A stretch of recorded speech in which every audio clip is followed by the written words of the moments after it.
WWE Raw on 5/26/25, which had an attendance of 9726.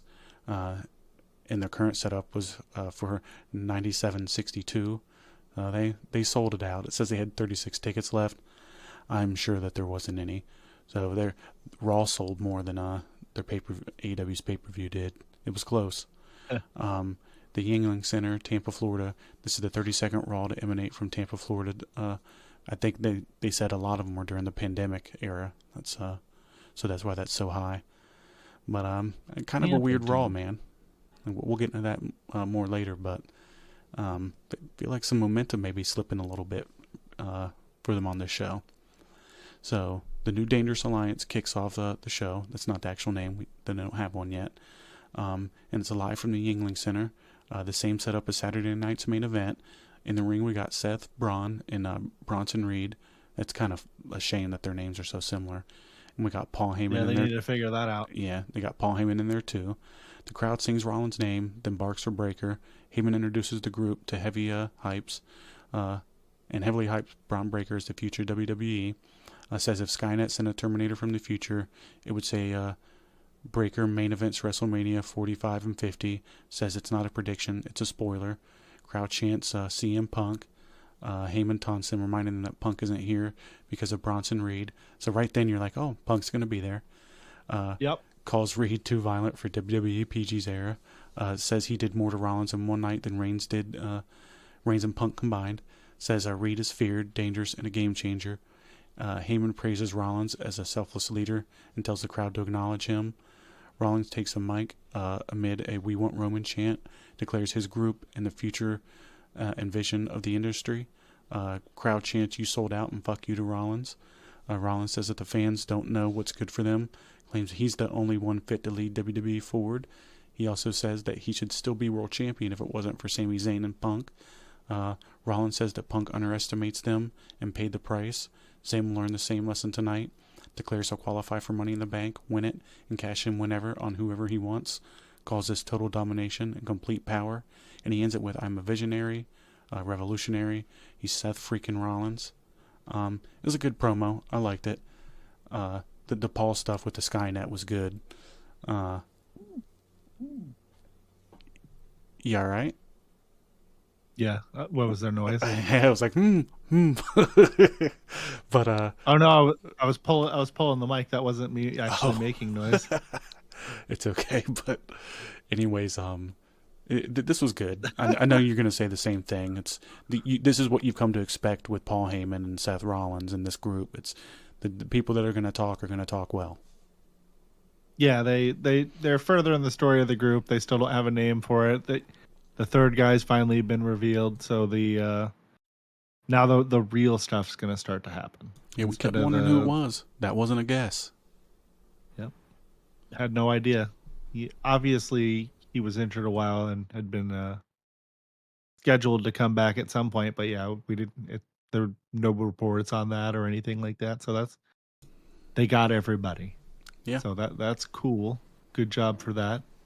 We don't normally get swerved very much in the modern era or not know. They're always telling us, oh, well, Bianca Belair's coming back on SmackDown. It's like, well, don't tell everybody. Just let her surprise everybody so that they get more of a pop, instead of everybody being like, oh, she's coming back. Yeah, whatever. It's stupid, that sort of thing. But anyway, good segment. Moving on. We got a Money in the Bank qualifying match, the triple threat, and normally we haven't been a fan of triple threats, but these triple threats the last few weeks have been solid, and I think there's 3 triple threats on the show tonight, so we're going to get into them. We got a Penta versus Chad Gable versus Dragon Lee. This was a high-impact match, and we got I forgot to edit the referee out of this. Old Eddie Oregano's back. What, you should leave him in every time. Yeah. You're going to stay in, Eddie. And El Hijo del Vikingo. I don't know how to say this fucking guy's name. Vikingo. What? Vikingo.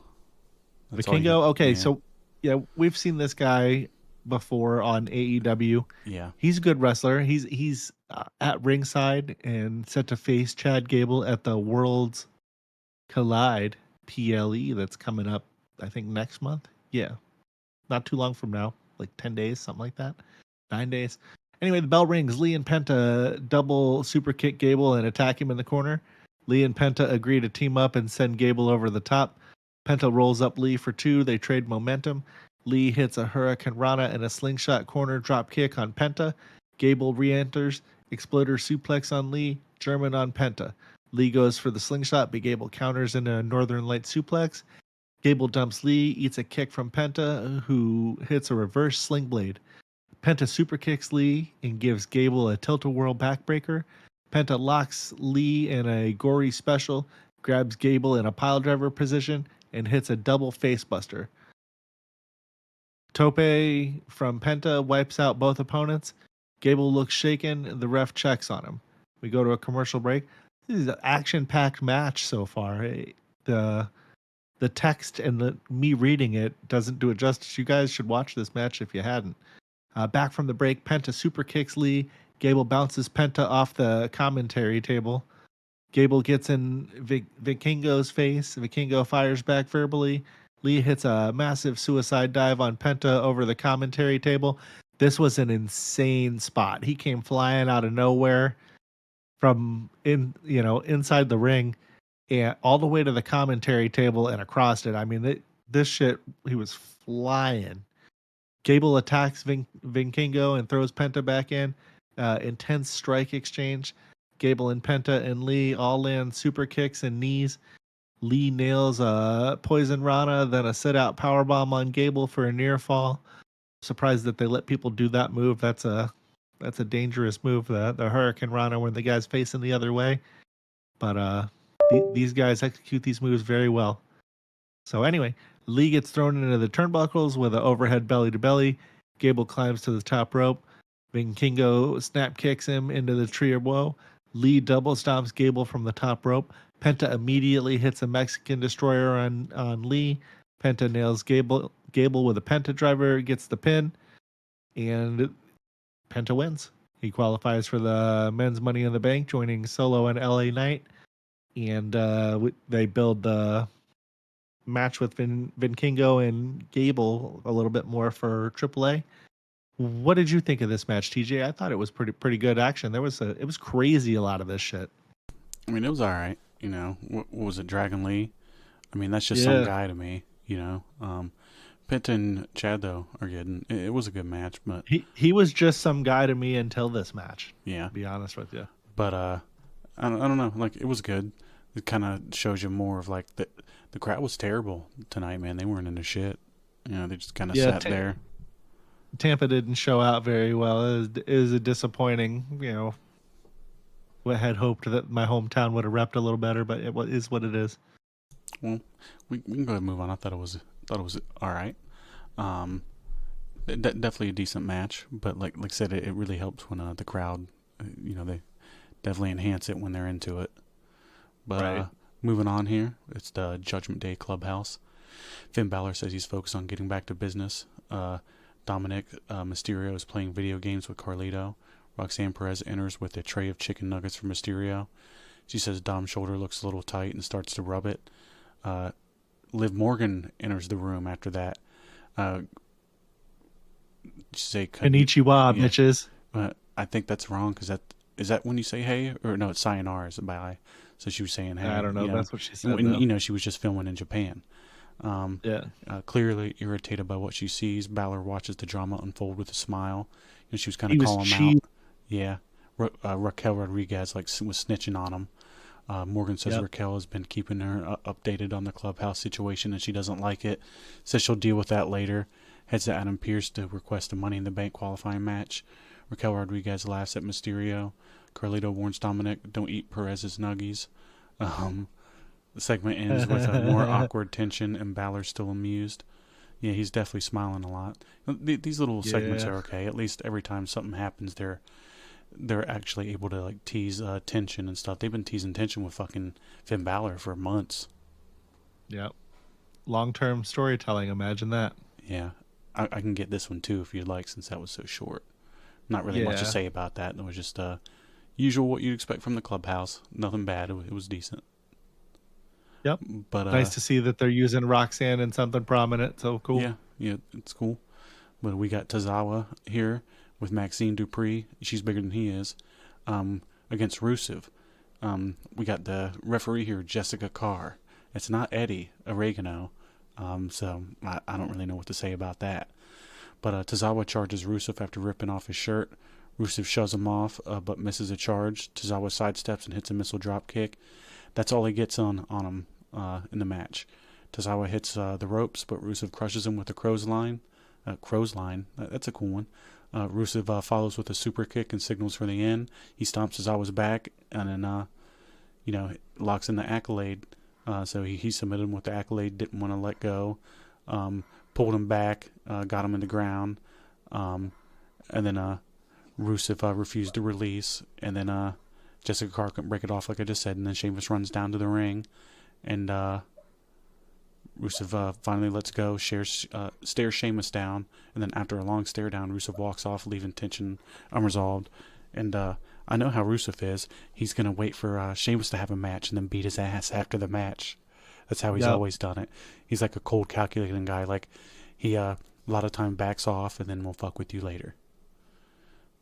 But takes the spots. I guess they're trying to get like sympathy on fucking Rusev for beating up Tozawa, but I don't think anybody cares, and people probably are going to look forward to the Sheamus and Rusev match. It's something we've seen a million times back in the day, but it'll be hard-hitting, probably decent. So nothing bad. They'll be laying it in. Yeah. You want to take us into the highlight of the night? Well, man, I debated even putting these notes in here because backstage interview with Bert Kreischer and Tom Segura. Kathy Kelly interviews comedians Bert Kreischer and Tom Segura backstage. Kelly brings up Segura's past criticisms of WWE. That's right. I don't know if you people out there remember or not. He was shitting all over it there pretty hard. And he admits that he said dumb things, but praises Cody Rhodes for being a great podcast guest and expanding his view on what WWE is and can be. Kreischer said that he had an amazing time at a previous WWE event. They take a moment to plug their Netflix bullshit. Kreischer suddenly runs off shouting for Segura. Segura finds Kreischer shirtless, hanging out with the War Raiders. They chop Kreischer's chest and walk away. And Kreischer winces and admits my chest hurts, and he's got a pretty good red spot on it. And I could have done without this. I realized that they got to do whatever promotion and cross-promotion stuff, but man, I don't know. His whole upper body was red, man. He's a red guy, but this goes to show you that this was a part of the deal. That WWE told Netflix, hey, we can advertise your stuff in a live event setting like no other company could offer, which is true. I mean, think about it. In the middle of a football game, if they were doing NFL, are they going to have a whole segment with actors set up playing an ad that's live? For whatever the fuck Netflix wants. Oh, that's true. Yeah, I mean, this is something only they can fucking offer, and that was part of the deal. I wonder if that's some kind of equity sharing advertising thing or what, but probably. But either way, just more that actually was offensive, and it'd be cool if they didn't show this shit, but I mean, what are you going to do? There was a lot of ads throughout this whole show. I was going to bring that up at one point. Like, I actually did a little, like quick, watch the show, fast forward through afterwards again, just to refresh myself of everything that happened. And it was like ad after ad after ad after ad after ad. It was a lot.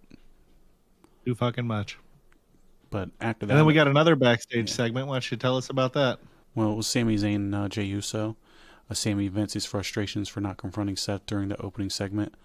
World Heavyweight Champion Jey Uso talks him down, says going out there would have meant a 3-on-1 beatdown, tells Zayn that they need to pick their shots. Uso tells Zayn to stay focused. Tonight's about qualifying for Money in the Bank. Promises to have his back if they try anything. They slap hands and then Uso walks off. Just again, you got these segments every week between these two, and they're good. It's nice. You don't. Not to say that it's bad that AEW does or doesn't do this, but that's at least one thing that you got back in the WWE era, the Attitude Era a lot, was these backstage segments with the guys that you cared about talking. They wouldn't last long. They furthered the storyline going on in the show, and it kind of like kept you like, oh, okay, I can expect these guys that I care about to be in the show instead of just one segment. So I don't mind this at all, and I like Sammy and Jay, so can't shit on that at all. Right? Yeah. We got this World Tag match here next. Another triple threat. Remember I was saying this is like the night of triple threats. This is a triple threat too. Yeah, it was all right. Nothing too crazy. Well enough. I don't know. Is this one you or me? I can't remember. I can take this one. So it was a New Day, Kofi Kingston and Xavier Woods versus the Creed brothers, Brutus and Julius Creed, and the War Raiders, Eric and Ivar. We still don't have oregano here. Before the bell, a brawl breaks out between all three teams. War Raiders clear the ring. Eric scoop slams Ivar off the apron onto the pile of competitors. That was all right. The match officially starts. Julius Creed drops Ivar off the turnbuckles. The New Day and Creed team up and beat down the War Raiders at ringside. All four drive Eric into the steel steps and pose in the ring. We come back from a commercial. Kingston controls Eric, tags in Woods. Woods hits a double stomp to Eric's neck, then struts and slaps his head. Little double J thing, right? Eric retaliates with a stiff forearm, tags in Ivar. Ivar back body drops Julius, boots Woods, slams Brutus, and then throws Kingston onto him. We get a basement crossbody that wipes out Kingston and Brutus. Julius avoids an avalanche, but Ivar lands a seated senton. Ivar clears out the ring with clotheslines and backdrops. Kingston stuns Ivar with a kick. Eric knocks Kingston out. Brutus attacks Eric on the top rope. Julius hits a top rope superplex on Eric. Woods follows with a limit break elbow. Ivar crashes down with a top rope splash, but everyone breaks the pin. Crowd chants, "This is Dawson," as all six men are down. Eric ducks Trouble in Paradise. Creed hits a double shoulder tackle.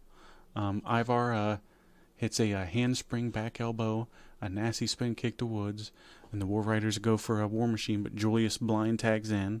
Creed and Brutus team up to clear Ivar. Brutus hits a springboard Brutus ball onto Eric outside. Kingston tries to dive on Ivar. Ivar catches him and smashes him to the LED apron. LED lights short circuit after Ivar's splash. Ivar heads up to the top rope. Julius cuts him off with the knee. Wood sneaks in, rolls up Julius, and holds it tight for the pin. So Xavier Woods stole the pin there with the tight grab. I really wasn't crazy about this match, man. I don't think the people in the building were, and I don't know. Just the War Raiders, just I don't know. They're not. I don't think they're clicking with anybody. What's the other one too? The Creed brothers. I'm not really sure they are, and they can go too. I've seen the Creed brothers have great matches. I don't think this is one of them. This is a little bit below average, I think, compared to what you would expect from all these guys. And I really like the New Day. They're always really entertaining, but something about this match didn't click, and it just really sucks seeing War Raiders out there so much when there's so many more talented wrestlers out there that could be in that position instead of two blown up guys who, I don't know, not feeling it. The Raw tag team division needs a lot of help. SmackDown's tag team division is in a way better spot, and I'm not necessarily crazy about what's going on over there either. The match itself wasn't terrible. I could do without 2 out of the 3 teams in the match, so it just is what it is. Then we get a backstage segment after that with Liv Morgan, Raquel Rodriguez, Io Sky, and Kairi Sane. And women's tag team champions Liv Morgan and Raquel Rodriguez are walking backstage. They run into the women's world champion Io Sky and Kairi Sane. Morgan mocks the Kabuki Warriors, saying that their team is better than Sane's chances at Money in the Bank. Morgan vows that if she wins the Money in the Bank briefcase, she'll cash in on Io Sky, something Sane could never do. Kairi Sane challenges Liv to a match tonight. Liv accepts without hesitation, and Raquel chuckles and tells Sane that you messed up.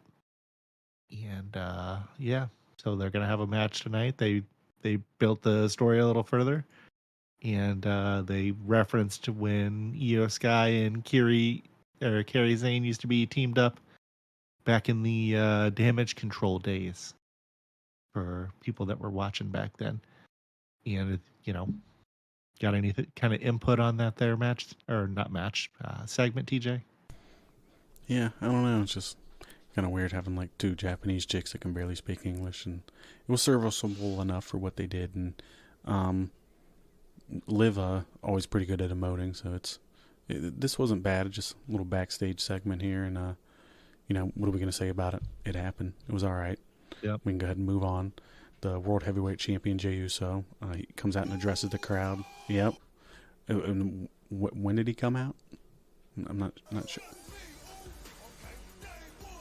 Oh man, and it was just him, right? Yeah, there was no one else with him.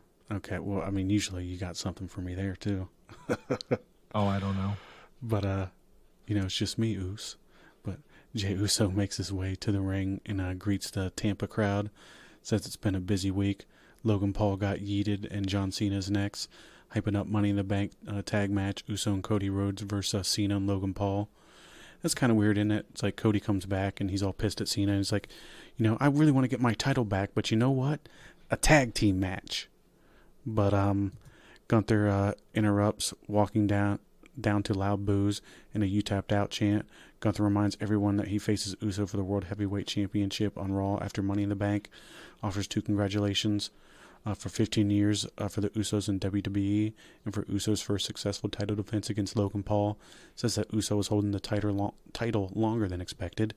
Praises Uso's loyalty and heart, but calls them weaknesses for a champion. He says that says being there for friends is admirable, but it makes you a terrible champion. Gunther, unlike me, this doesn't come naturally to you. Claims that Uso lacks the intellect to carry himself as champion. Promises to choke out Uso and take the title back in 2 weeks. Uso removes his sunglasses and responds. He's tired of people saying that his days are numbered. Says that the title isn't an excuse to abandon your people. Fights for those who fought for him. Says Gunther can judge him all he wants, but Uso's not overlooking him. Promises to make Gunther tap out again in Phoenix. Ends with 4 words, 1 letter. Yep, there you go. And then yeet.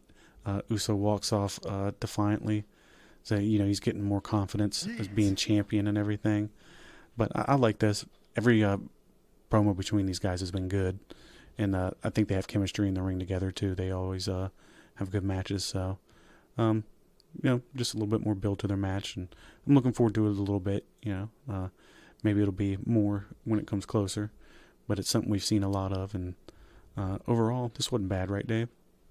No, this is a good build, and this will be one of those matches that we look forward to, or look back on. I'm sorry, feuds that we look back on in the future, and we're like, oh, okay, yeah, Jey Uso and Gunther, that was a good match in their time, or a good feud in their time. However long that they had, they could realistically be wrestling for another 5 to 10 years easily, so probably get a lot more matches in there. Yeah, a few more feuds. But yeah, so that was pretty cool. And then up next, we get Liv Morgan with Raquel Rodriguez versus Kairi Sane. And we get a lock up to the start. Morgan powers Sane into the ropes. Morgan gets aggressive early with a hair pull, and face kick, and stomps, yelling at the referee. Cable's doing something weird here. Sane fights back and with chops and sends Morgan corner to corner. Sane tries a top rope move, but rolls through and hits a head scissor takeover. Sliding forearm sends Morgan to the apron. Sane goes for a boot into the ring post. Morgan dodges and hits a sunset flip powerbomb to the floor. We go to a commercial break, and then we come back. Morgan hits a 2 amigos, and Sane counters the third. Sane lands a spear, then hammer throws and a crossbody. Running blockbuster and sliding forearm in the corner. It was a nice little segment of moves there that she was doing. She could wrestle. And then we get a top rope diving forearm for a 2 count. Sane locks in leg submission and transitions into corner offense. Morgan boots Sane and hits a diving code breaker for a near fall. It was pretty nice. The Oblivion attempt is blocked. Sane hits a backhand and a running forearm for a 2 count.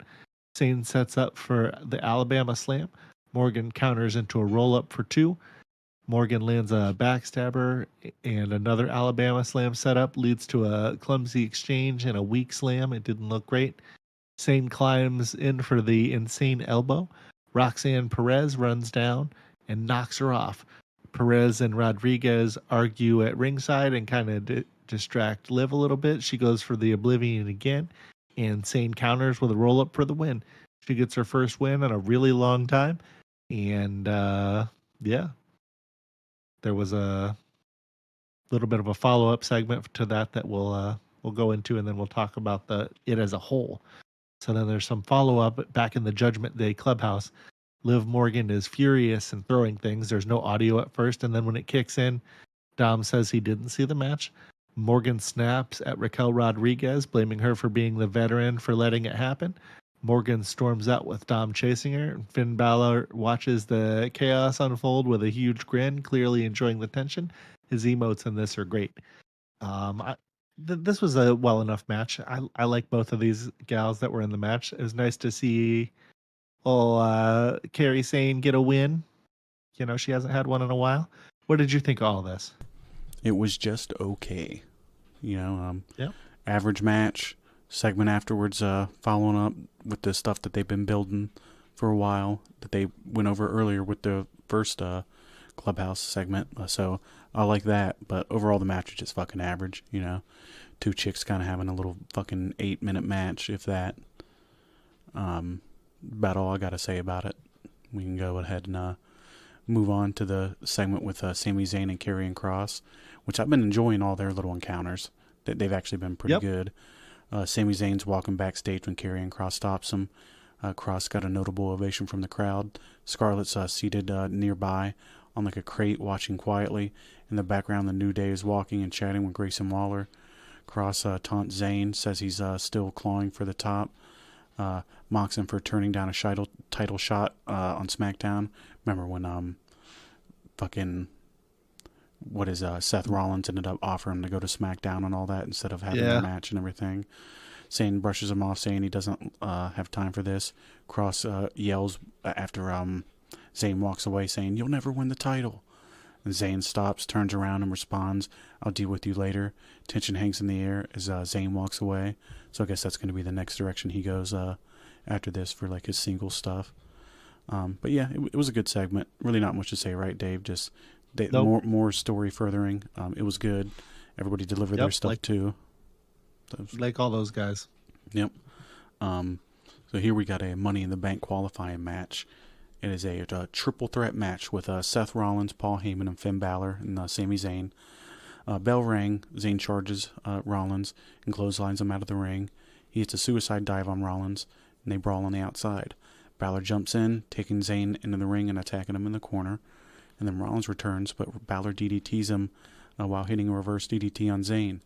Balor covers both men for near falls, and we come back from a commercial break, and Balor's pushing Zayn, and the crowd chants, "We want tables."